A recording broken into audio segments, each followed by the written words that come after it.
Selamat pagi teman-teman dan Bapak Ibu sekalian.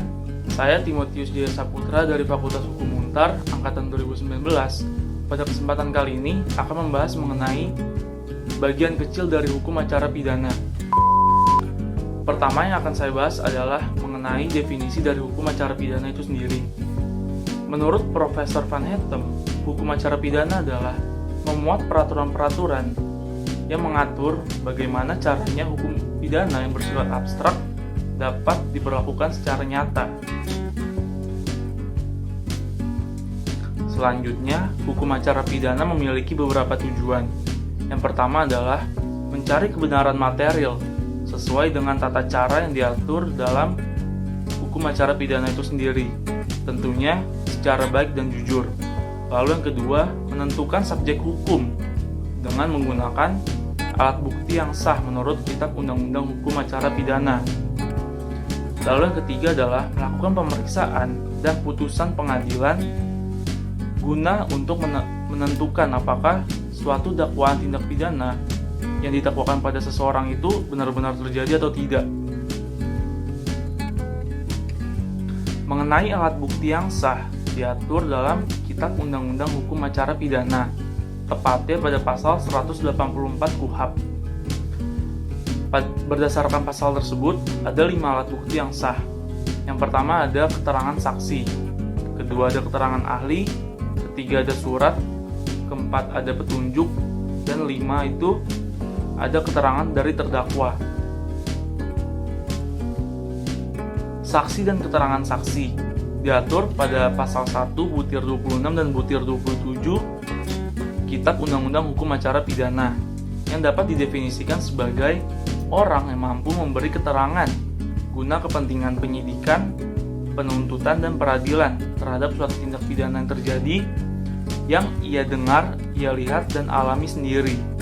Dan pada saksi dan keterangan saksi ini dikenal asas Iunus Testis Nullus Testis, di mana seorang saksi saja tidak dapat dikatakan atau dikategorikan sebagai saksi, melainkan dibutuhkan 2 orang saksi untuk sebagai kategori satu alat bukti.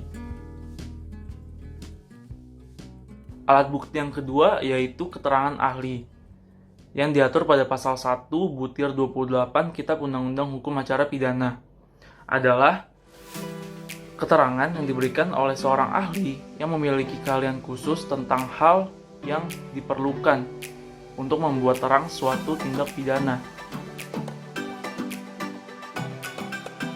Lalu alat bukti yang ketiga adalah surat, yang diatur pada pasal 187 Kitab Undang-Undang Hukum Acara Pidana, yang merupakan sebagai suatu alat bukti yang harus dibuat di atas sumpah jabatan atau diperkuat dengan adanya sumpah. Dan ada beberapa bentuk dari surat. Ada surat resmi dari notaris, ada surat keterangan ahli, dan surat yang diatur oleh undang-undang. Contohnya seperti KTP, akta kelahiran, atau IMB, dan lainnya. Lalu alat bukti berikutnya, yang keempat adalah petunjuk, yang diatur pada pasal 188 ayat 1 Kitab Undang-Undang Hukum Acara Pidana, yang berbunyi sebagai berikut. Petunjuk adalah perbuatan, kejadian, atau keadaan yang karena persesuaiannya baik antara yang satu dengan yang lain maupun dengan tindak pidana itu sendiri menandakan bahwa telah terjadinya suatu tindak pidana dan siapa pelakunya. Berdasarkan pasal ini, petunjuk itu merupakan kesamaan atau adanya kesesuaian atau hubungan antara suatu peristiwa dengan peristiwa yang lain, bahkan suatu peristiwa dengan tindak pidana itu sendiri, yang akhirnya dapat disimpulkan bahwa telah terjadi suatu tindak pidana dan siapa pelakunya. Lalu, pada petunjuk hanya dapat diperoleh dari keterangan saksi, surat, dan keterangan terdakwa, tidak boleh dari yang lain. Dan pada petunjuk ini dapat dikatakan sebagai pandangan atau kesimpulan yang didapatkan oleh hakim terkait suatu tindak pidana dengan adanya bukti-bukti yang ada di dalam persidangan. Lalu yang terakhir mengenai alat bukti yaitu alat bukti yang kelima adalah tentang keterangan dari terdakwa. Diatur pada pasal 189 ayat 1 Kitab Undang-Undang Hukum Acara Pidana. Adalah apa yang dinyatakan oleh terdakwa di dalam sidang pengadilan terhadap apa yang telah dia perbuat, ia ketahui, dan ia alami sendiri. Tapi pada pasal 189 ayat yang keempat menyatakan bahwa keterangan terdakwa itu tidak cukup untuk membuktikan bahwa terdakwa itu bersalah.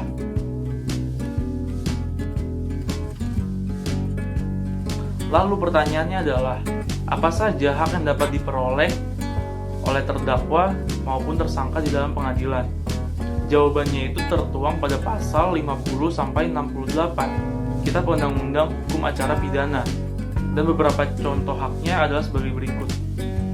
Pasal 54, guna kepentingan pembelaan, tersangka atau terdakwa berhak mendapat bantuan hukum dari seorang atau lebih penasihat hukum selama dalam waktu dan pada setiap tingkat pemeriksaan menurut tata cara yang ditentukan dalam undang-undang ini.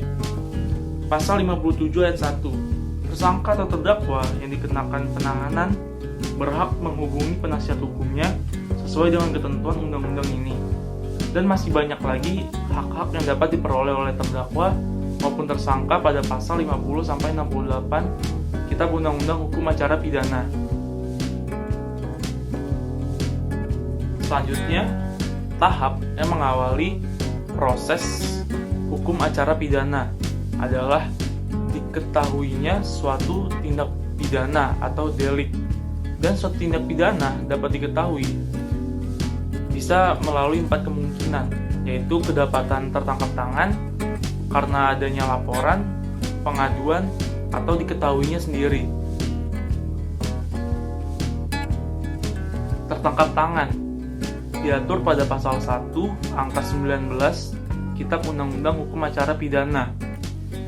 Tertangkap tangan adalah tertangkapnya seseorang pada saat ia melakukan sebuah tindak pidana atau beberapa saat kemudian setelah tindak pidana itu dilakukan, atau ditemukan padanya barang yang diduga keras sebagai alat yang digunakan untuk melakukan suatu tindak pidana. Yang kedua adalah laporan.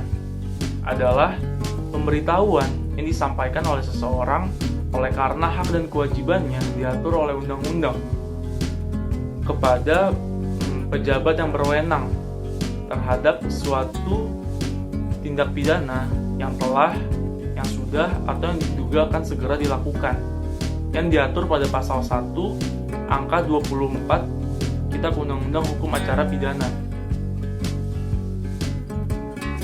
Lalu yang ketiga itu adalah pengaduan.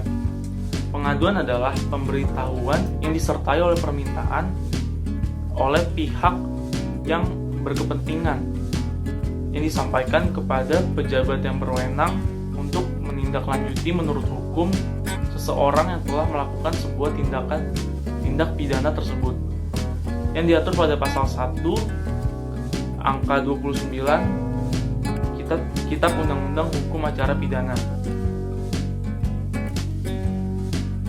Lantas, yang jadi pertanyaan adalah apa bedanya laporan dan pengaduan? Ada dua perbedaan di antara laporan dan pengaduan. Kalau laporan itu, dia dapat diberitahukan terhadap semua tindak pidana. Tetapi kalau pengaduan hanya beberapa tindak pidana saja yang dapat dilakukan secara pengaduan. Tapi kalau laporan dapat semua tindak pidana itu dilaporkan. Terus yang kedua itu, semua orang yang melihat atau yang mengalami tindak pidana bisa melaporkan. Tetapi untuk pengaduan itu hanya untuk orang-orang yang mengalami tindak pidana tersebut saja, tidak untuk orang yang hanya melihat. Hal terakhir yang ingin saya bahas adalah penyidikan. Penyidikan adalah serangkaian perbuatan penyidik dalam hal dan menurut tata cara yang diatur oleh undang-undang untuk mengumpulkan dan mencari bukti, di mana bukti tersebut akan membuat terang suatu tindak pidana dan menentukan atau menemukan siapa pelaku atau tersangkanya. Lalu ada beberapa tujuan dilakukannya sebuah penyidikan, yaitu jenis tindak pidana yang dilakukan, kualifikasinya, tempat tindak pidana dilakukan, waktu tempat pidana dilakukan, pelaku tindak pidananya, alasan tindak pidana dilakukan, dan dengan apa tindak pidana tersebut dilakukan. Lalu ada juga alasan untuk menghentikan sebuah penyidikan, yaitu tidak memperoleh bukti yang cukup. Peristiwa yang disangkakannya bukan merupakan tindak pidana, dan penghentian penyidikan demi hukum. Sekian hal yang dapat saya bagikan mengenai hukum acara pidana pada saat ini, walaupun hanya sebagian kecil. Terima kasih sudah menonton.